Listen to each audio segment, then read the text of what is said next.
Good morning students, how are you. आज date 19 अप्रैल 2026 है।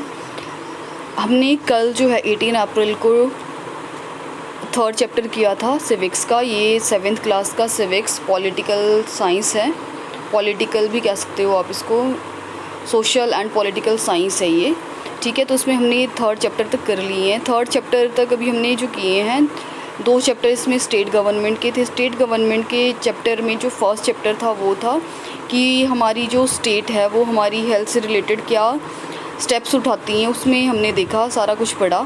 सेकंड चैप्टर था जो स्टेट गवर्नमेंट का, उसमें था कि MLAs वगैरह कौन होते हैं, ठीक है, वो हो गया है। आज हम फोर्थ चैप्टर पढ़ेंगे, ये है growing up as boys and girls. तो इसमें हम गर्ल्स एंड बॉयज़ के बारे में पढ़ेंगे कि बॉयज़ और गर्ल्स की परवरिश कैसे होती है, वो कैसे ग्रोन अप होते हैं, ठीक है।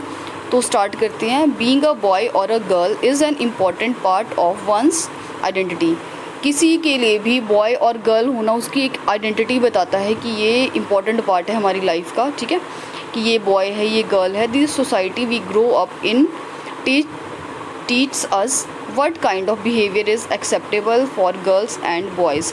जिन सोसाइटीज़ में हम ग्रो अप होते हैं, जिनमें हम रहते हैं, उस सोसाइटी के लोग हमें बताते हैं कि एक गर्ल को कैसा बिहेव करना चाहिए, एक बॉय को कैसे बिहेव करना चाहिए, और वो एक्सेप्टेड होता है, ठीक है। What boys and girls can और कैन नॉट डू। लेकिन कुछ बॉयज़ और गर्ल्स होते हैं वो उसके अकॉर्डिंग नहीं करते हैं, ठीक है, वो अपनी मर्ज़ी से ही करते हैं कि हम ऐसे ही रहेंगे।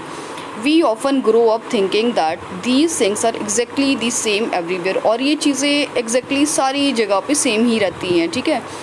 What do all societies look at boys and girls in the same way? क्या पूरी सोसाइटी के लोग, चाहे वो यहाँ का है या कहीं की भी है, क्या पूरी सोसाइटी के लोग बॉयज़ और गर्ल्स को इक्वल ट्रीट करते हैं?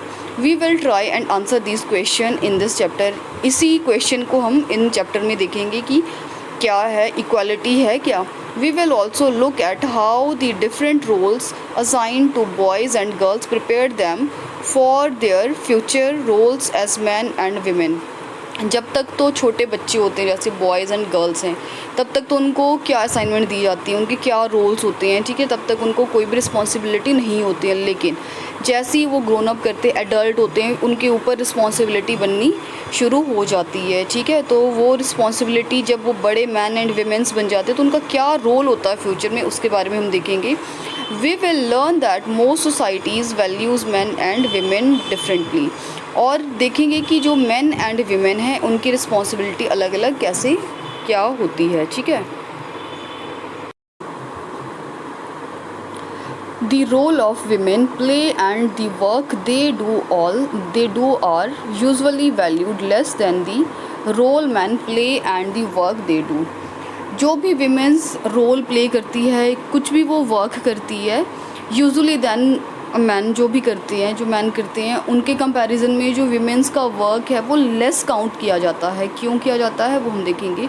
This chapter will also examine how inequalities between man and women emerge in the area of work. तो ये इनइक्वालिटी जो है विमेन एंड मैन में जो ये रहती ही है, वो क्यों रहती है वो हम देखेंगे इसमें। Growing up in सैमोआ in the 1920s, ठीक है। तो ये एक एरिया लिया हुआ है या कोई कंट्री ली हुई है या कुछ भी है, जो भी आइलैंड है ये, ठीक है। तो इसमें 1920s में कैसे लोगों को या कैसे बच्चों को ग्रो अप करते थे ये हम पढ़ेंगे इसमें। The Samoan island are part of a large group of small island in the southern part of Pacific Ocean. ये एरिया जो है पैसिफिक ओशन का ही है, सदर्न पार्ट है। आपको पता होगा कि डायरेक्शन कौन सी होती है, मैंने आपको बताया है। ये नॉर्थ है, ये हमारा मैप होता है, ये नॉर्थ है, इसके ऑपोजिट में साउथ है, ये हमारा ईस्ट है, ये हमारा वेस्ट रहता है। तो ये आइलैंड है कोई, ठीक है, पैसिफिक ओशन का, उसमें सदर्न पार्ट की ये बात कर रहा है, ठीक है। तो इसमें क्या है, in the 1920s according to the research report on Samoan society children did not go to school. Samoan जो है वो, जैसे हम इंडियन है वैसे ही सैमोनन सैमोनन की जो आइलैंड के लोग थे सैमोआ के, उन लोगों को क्या कहते हैं, सैमोनन, ठीक है। तो उस सोसाइटी के लोग 1920s में कैसे थे, वो अपने बच्चों को स्कूल ही नहीं भेजते थे। They learned many things such as how to take care of children और do household work from older children and from adults. तो उनका काम क्या रहता था रोज़ का, वो करते बस थिंग्स, एक दूसरे से वो चीज़ें सीखते रहते थे, जैसे कि कैसे बच्चों की केयर करनी चाहिए, कैसे घर के काम करने चाहिए, और कैसे ओल्डर बच्चों और बड़े बच्चों को काम सिखाना चाहिए या उनसे कैसे सीखना चाहिए, बस उनका यही काम रहता था। Phishing was a very important activity on the island. Island पता है आपको, आइलैंड जैसे ये आइलैंड है कोई भी, तो आइलैंड कोई भी आइलैंड है तो उसके चारों तरफ पानी पानी होता है, ठीक है। तो जब पानी होगा तो वहाँ फ़िशिंग जो है वो आम होती है। आपने कभी भी पढ़ा होगा जहाँ पे जो भी एरिया पानी के साइड में जैसे पानी है, उसके साइड में पानी, ओशन है, सीज़ हैं, कुछ भी है, तो वहाँ का फूड भी, बेसिक फूड जो है वो फ़िश एंड राइस होते हैं, ठीक है। तो ये लोग भी जो थे उनका भी जो काम था वो फ़िशिंग था। फ़िशिंग वेरी इंपॉर्टेंट एक्टिविटी थी इस आइलैंड की। Young people therefore learned to undertake long fishing expeditions but they learn these things at different points in their childhood. जो यंग पीपल थे वो क्या करते थे, लॉन्ग फ़िशिंग करते थे ना, मतलब बहुत टाइम तक वो फ़िशिंग करते रहते थे और वो एक्सपीरियंस सीखते रहते थे। जो जब वो पहले छोटे थे तो वो छोटे मतलब अपने चाइल्डहुड में उन्होंने बहुत सारी चीज़ें सीखी होती हैं, तो जब जैसे जैसे वो बड़े होते हैं तो उनको वो एक्सपर्टीज़ हो जाती है उसमें। As soon as babies could walk their mother और other adults no longer looked after them. जैसे जैसे बच्चे वॉक करना शुरू करते हैं, देयर मदर और other adult no longer looked after them. जैसे ही बच्चे, वहाँ के लोगों की बात हो रही है ये, जैसे जैसे उनके बच्चे वॉक करना शुरू करते थे तो वो उनकी मम्मियाँ या फिर उनके जो बड़े थे कोई भी, तो वो अपने बच्चों को नहीं देखती थी, उनकी केयर नहीं करती थी। Older children often as young as 5 years old took over their this responsibility. तो कौन उनको देखता था, जो 5 साल के बच्चे थे, ठीक है, ज़्यादातर जो 5 साल के बच्चे थे वही उनको देखते थे और उनकी ही रिस्पॉन्सिबिलिटी होती थी अपने छोटे भाई बहनों को देखने की। Both boys and girls looked after their younger siblings. जो बॉयज़ एंड गर्ल्स होते थे वही अपने छोटे सिबलिंग्स को देखते थे। But by the time a boy was about 9 years old he joined the older boys in learning outdoor jobs like fishing and planting coconuts. अब जैसे जैसे वो बच्चे बड़े होते रहे, जैसे ही वो 9 एज के होंगे तो बॉयज़ अपना वर्क उनका अलग हो जाता था। बॉयज़ का काम क्या होता था, वो जो बड़े लड़के थे, मतलब जो 9 years से बड़े बच्चे थे, उनके साथ में वो ज्वाइन हो जाते थे और वो घर के बाहर के काम जो होते थे, जैसे मतलब फ़िशिंग हो गया या फिर कोकोनट के प्लांट की देख रेख करना या उनको तोड़ना या उनकी केयर करना या कुछ भी कोकोनट प्लांट से जो रिलेटेड वर्क होते थे वो बच्चे उसमें लग जाते थे। Girls had to continue looking after small children और do errands for adults till they were teenagers। तो अब जो गर्ल्स था उनका काम था वो छोटे बच्चों को ही घर में ही देखेगी, उनकी देख रेख करेगी, ठीक है, जब तक कि वो बड़ी नहीं हो जाती। But once they became teenager they had much more freedom. और जैसे ही वो बड़े हो जाते थे तो उनको फ्रीडम मिल जाती थी। After the age of 14 or so girls also went on fishing trips, worked in the plantation, learn how to weave baskets.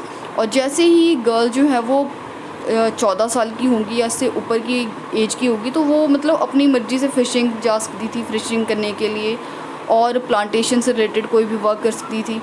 और वो सीखती थी कि जो बास्केट है, आपने देखी होगी ना टोकरियाँ सी ऐसे, तो वो कैसे बनती हैं वो भी वो सीखती थी। Cooking was done in special cooking house where boys were suppose to do most of the work while girls helped with the preparation. और कुकिंग एक स्पेशल वर्क था, जो घर का काम आपको पता ही है, तो बॉयज़ क्या करते थे उसमें उनकी हेल्प कर देते थे कभी कभी उनकी प्रिपरेशन करने में, ठीक है। ग्रोइंग अप मेल इन मध्य प्रदेश इन दी 1960s। ये तो हुई अभी समोआ की बात में। बात अब है मध्य प्रदेश में 1960s में क्या था। आपको मध्य प्रदेश पता है, ये हमारा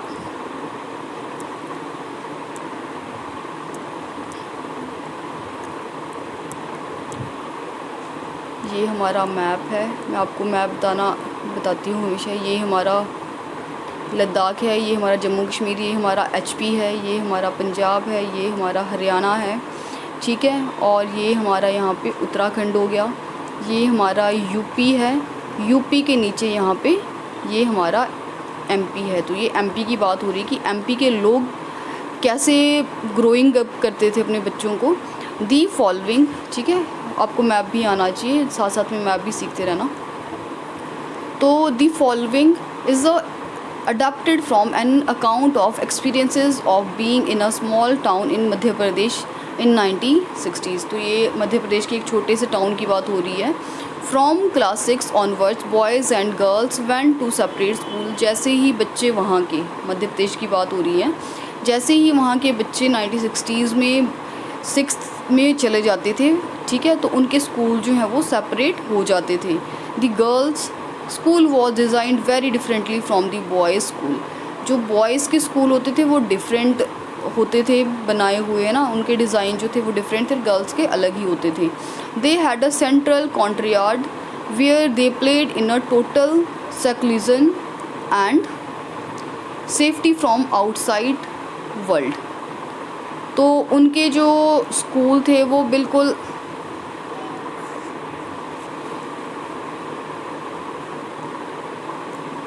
सेफली बनाए होते थे, ठीक है। The boys school had no such courtyard and our playground was just big space attach to the school. जो गर्ल्स के स्कूल थे उसमें कोई भी खेलने का प्ले ग्राउंड नहीं था, कोई कोर्टयार्ड नहीं था, है ना, कोई बरामदा या कोई आंगन वगैरह ऐसा कुछ नहीं था, कोई ग्राउंड नहीं था। लेकिन जो बॉयज़ के स्कूल थे उसमें बहुत अच्छे से अटैच किया हुआ था, बिग स्पेस, खुला डुला स्पेस था, ठीक है। और लेकिन जो गर्ल्स के थे वो कंजस्टेड था, वो छोटा सा था वो, ठीक है। तो every evening one school was over the boys watched as 100 of school girls crowded the narrow streets. और हर इवनिंग को क्या होता था कि हर school once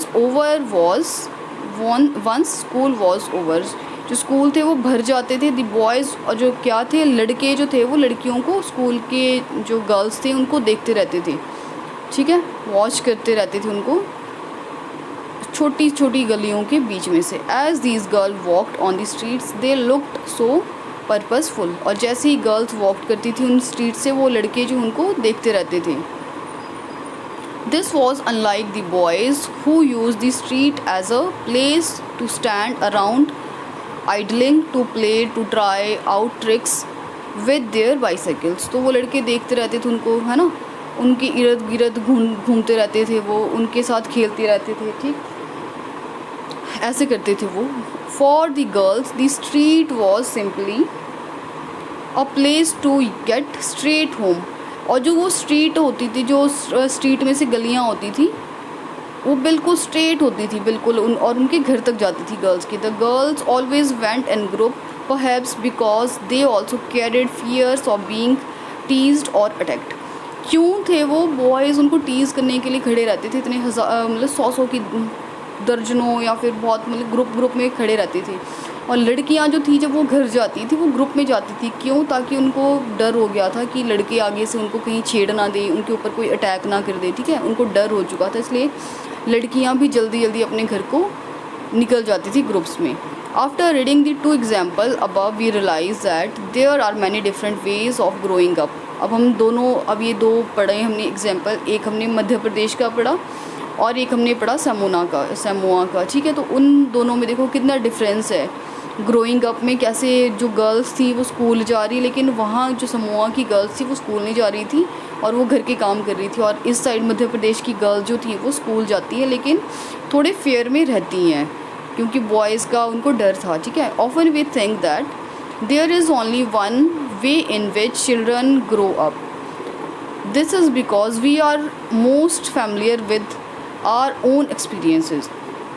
If we talk to elders in our family, we will see that their childhoods were probably very different from ours.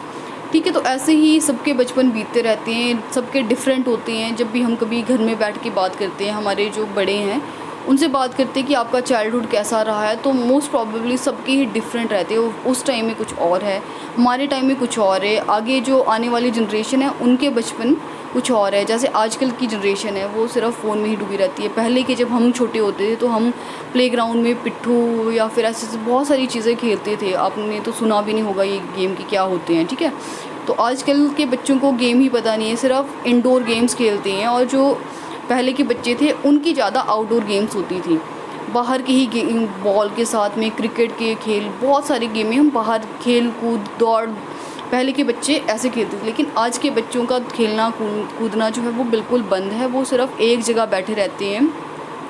ठीक है, और या तो फ़ोन ले लेंगे या फिर टीवी देखते रहेंगे. तो ये आपको ऐसा नहीं करना है. बच्चों के साथ में बाहर जाना है, साइकिलिंग करनी है, खेलना है, कूदना है. ठीक है. We also realize that societies make clear distinctions between boys and girls. This begins from a very young age. We are, for example, given different toys to play with. Boys are usually given cars to play with and girls doll. तो हम क्या करते हैं, ये differentiation हमारे कारण ही आता है. जब हमारे बच्चे छोटे होते हैं तो हम क्या करते हैं, गर्ल्स को डॉल पकड़ा देंगे. ठीक है, और जो बॉयज़ होंगे उनको दे देंगे कि इसको कार का शौक़ है, इसको चलो कार दे देते हैं. उनको तो पता ही नहीं होता बच्चों को कि उनको गर्ल्स की क्या लेना है ना. बॉयज़ को अगर हम डॉल भी पकड़ा देंगे तो वो डॉल से भी खेलेंगे. गर्ल्स को अगर हम कार देंगे तो वो कार से भी खेलेंगी. लेकिन हमारी मेंटालिटी क्या है कि हमने बॉयज़ को जो है वो कार देनी है, ऑटो देना है, ऐसी ऐसी चीज़ें देते हैं. और जो गर्ल्स को वो किचन सेट देना है. ठीक है, तो ये या डॉल दे देते हैं. Boys are usually, अच्छा ये हो गया. Both toys can be a lot of fun to play with. Why are girls the given dolls and boys are car? तो ऐसा क्यों है कि हम बॉयज़ को कार ही दें और जो गर्ल्स हैं उनको हम सिर्फ डॉल ही दें या फिर किचन सेट ही दें. क्यों? Toys become a way of telling children that they will have different future when they become men and women. तो इसलिए ये किया जाता है. जब वो बड़े होते हैं उनको एक प्रिपरेशन दी जाती है कि अभी आप छोटे हो, जब आप बड़े होंगे, मैन बनेंगे, विमेन बनेंगे, तो आपकी रिस्पॉन्सिबिलिटी दोनों की डिफरेंट हो जाएगी. अब सपोज़ कर लो जैसे विमेन की है इसमें, तो विमेन को डॉल वगैरह कि आपको घर के में बच्चों की केयर कैसे करनी है ना. और बॉयज़ जो है आपको बाहर का काम कैसे देखना है. ठीक है, तो if we think about it, this difference is created in the smaller and most everyday things. How girls must dress, what games boys should play. अब हम क्या करते हैं कि गर्ल्स को कैसी ड्रेस पहननी है, बॉयज़ को कैसी गेम्स खेलनी चाहिए. ठीक है, how girls need to talk softly और boys need to be tough. Boys को कैसे बोलना चाहिए और गर्ल्स को कैसे बोलना चाहिए. ठीक है, जो गर्ल्स हैं उनको हम कहते हैं कि धीरे बोलो है ना. हम कहते हैं ना कि तुमने औरों के घर जाना है, और बॉयज़ ऐसे रूडली से बात करेंगे तो हम उनको कुछ नहीं कहते. All these are ways of telling children that they have specific roles to play when they grow up to be man and women. तो ऐसा इसलिए होता है, इसलिए हम सिखाते हैं कि जब वो मैन एंड वीमेन बनते हैं तो उनका रोल जो है वो डिफरेंट हो जाता है. Later in life this affects the subjects we can study or the career we can choose. तो हम बाद में जब अपनी पढ़ाई में जाते हैं तो हम क्या करियर चूज़ करेंगे, क्या हमने स्टडी करनी है. ठीक है, in most societies including our own the role men and women play or the work they do are not valued equally. जो भी women and जो मैन है वो वर्क करते हैं या कोई भी अपना रोल प्ले करते हैं तो वो इक्वली वैल्यूड नहीं होता. Man and women do not have the same status. एक ही पोजीशन पे है, चाहे एक मैन है वीमेन है, दोनों एक ही पोजीशन पे है, फिर भी वो इक्वली उनको स्टेटस नहीं मिल पाता. Let us look at how this difference exist in the work done by the man and women. ऐसा क्यों होता है कि दोनों को इक्वालिटी नहीं मिल पाती है. बेशक मान लो सपोज़ करो कि एक वीमेन है एक मैन है, सेम प्लेस पे सेम वर्क कर रही हैं, लेकिन फिर भी मैन को थोड़ा उनको अलग रिस्पेक्ट दी जाएगी, वीमेंस को थोड़ा अलग, तो ये हम देखेंगे कि क्यों। My mother does not work, मेरी मम्मी जो है वो वर्क नहीं करती हैं। माँ we are going on a school excursion. Rosie ma'am needs volunteer, can't you take a holiday from office and volunteer. एक बच्ची है वो अपनी मम्मी को कह रही है कि मेरी मम्मी जो है वो ऑफिस से छुट्टी नहीं ले सकती हैं, कोई उनको वॉल्टियर चाहिए किसी काम के लिए, ठीक है। तो Harmeet's mother always come from excursion because she doesn't work. और जो हरमीत की मम्मी है वो हमेशा की कोई भी ज़रूरत होती है तो वो आ जाती हैं स्कूल, चाहे वो अपने बच्चों के रिगार्डिंग उनकी कोई भी कुछ भी सलाह लेनी है या कुछ भी है तो उसकी मम्मी आ जाती हैं। लेकिन जो ये रोज़ी, ये बच्चा दूसरा बच्चा है, उसकी मम्मी कभी भी स्कूल नहीं आती क्योंकि वो ऑफिस जाती हैं, और जो हरमीत की मम्मी है वो हमेशा ही घर पे रहती, तो वो स्कूल आ जाती हैं। Sonali how can you say that you know that Jaspreet aunty is up at 5 AM every day doing all the housework। तो सोनाली कि तुम ये ऐसे कैसे कह सकती हो कि जो जसप्रीत आंटी है वो 5 बजे उठती है और हर रोज़ अपना काम करती रहती हैं, ठीक है। Yes but that's not real work, it's just house work. अब देखो इनको भी क्या मतलब, मैक्सिमम लोगों को लगता है कि घर का काम तो कुछ है ही नहीं, घर का काम इतना होता है कि हम पूरा दिन भी करते रहते हैं तो भी वो ख़त्म नहीं हो पाता है, ठीक है। वो एक जो हाउस मेकर होती है सिर्फ उनको ही ये पता होता है कि एक जो वर्क है, घर का काम है, वो कैसा होता है, ठीक है। जो ऑफिस जाते हैं लोग, उन्होंने तो सिर्फ जाना है वहाँ पे, वो काम करके अपना वापस आ जाते हैं। लेकिन जो एक हाउस मेकर है या एक किसी की मॉम है, वो सुबह देखो सबसे पहले उठेगी, पूरा घर का काम करेगी, अपने बच्चों की केयर करेगी, अपनी फैमिली के कपड़े धोएगी, मतलब सब कुछ करेगी वो, है ना। उनको रेस्ट नहीं मिलेगा। फिर उसके साथ में अगर उनका कुछ एक्स्ट्रा वर्क है वो भी करेगी।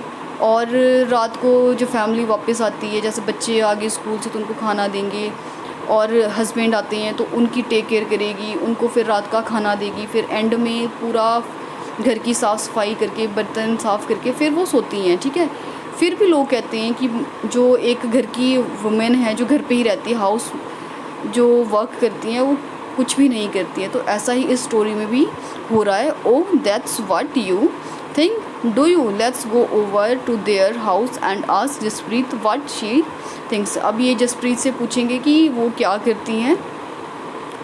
Eight the Singhs house Harsharan Sonali thinks that your wife is not a working person. तो ये इनके हस्बैंड होंगे, तो उनको कहते हैं कि आपकी वाइफ जो है वो क्या वर्किंग पर्सन नहीं है। But isn't that correct aunty, क्या ये सही नहीं है aunty. My mother is house wife, she does not work. तो ये कहते हैं कि मेरी मम्मी एक हाउस वाइफ है, उनको कोई काम नहीं है। Then Jaspreet why don't you just relax and let them manage everything for a change. अब जो घर की विमेन है वो रिलैक्स रहती है और अपना काम कैसे वो मैनेज करती है, उनसे यही क्वेश्चन पूछा जा रहा है। और कैसे आप रिलैक्स रहती हो उतना।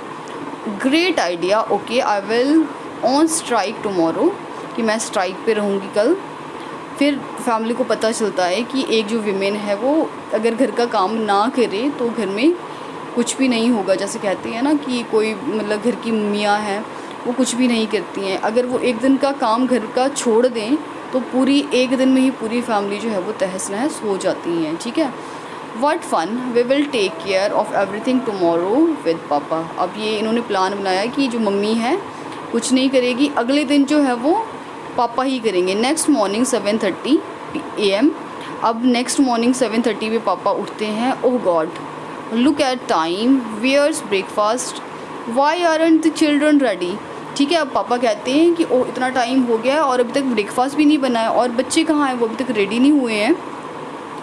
तो हाउ वुड आई नो, मुझे क्या पता, मम्मी कह रही कि मुझे क्या पता है। I am on strike remember. अब मम्मी ने रात को ही कह दिया था कि मैंने तो स्ट्राइक की हुई है, तो मुझे नहीं पता कि बच्चे कहाँ हैं, है ना।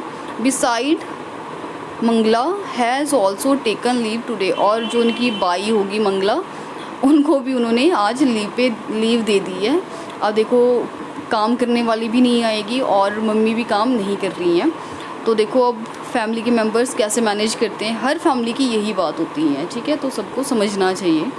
ओहो हो, दैट्स द स्कूल बस। ओह, अब ये इनको बस भी दिख गई है कि बाहर बस का हॉर्न बज गया है कि स्कूल बस आ गई है। I will have to drop them in the car. बच्चे तो अभी तक रेडी नहीं हुए हैं, तो पापा कहते हैं कि चलो कोई बात नहीं, मैं बच्चों को स्कूल कार में ही ड्रॉप कराऊंगा। Hurry hurry and ask Harmeet to switch on the pump. और पापा कहते हैं कि हरमीत जाओ पंप को ऑन करके आओ, मोटर होगी पानी की उसको ऑन करके आओ। But what about the kids, lunch boxes, और बच्चों के लंच बॉक्स कहाँ हैं? Oh no forget about that, वो भी भूल गए है ना। I will give you some money just buy something from the canteen today.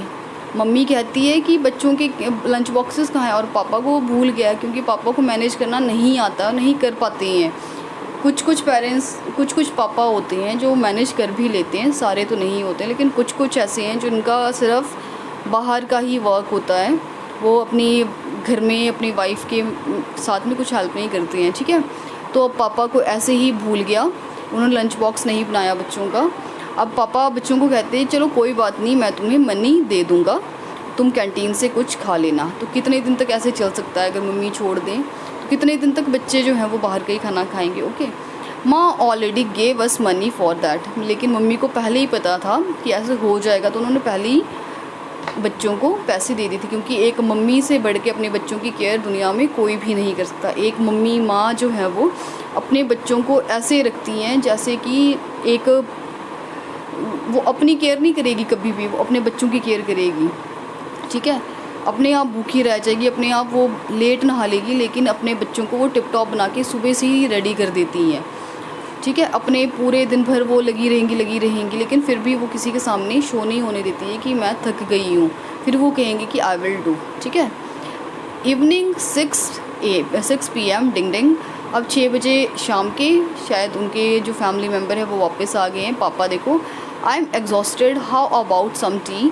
Oh I forget your strike, I will make some myself. अब पापा देखो ड्यूटी से आ रहे हैं, ऑफिस से आ रहे हैं, तो अब वो कहते हैं कि मैं तो बहुत ज़्यादा थक चुका हूँ, मुझे चाय चाहिए। अब उनको याद आ गया कि ओह मैं तो भूल ही गया था कि तुम तो आज स्ट्राइक पे हो।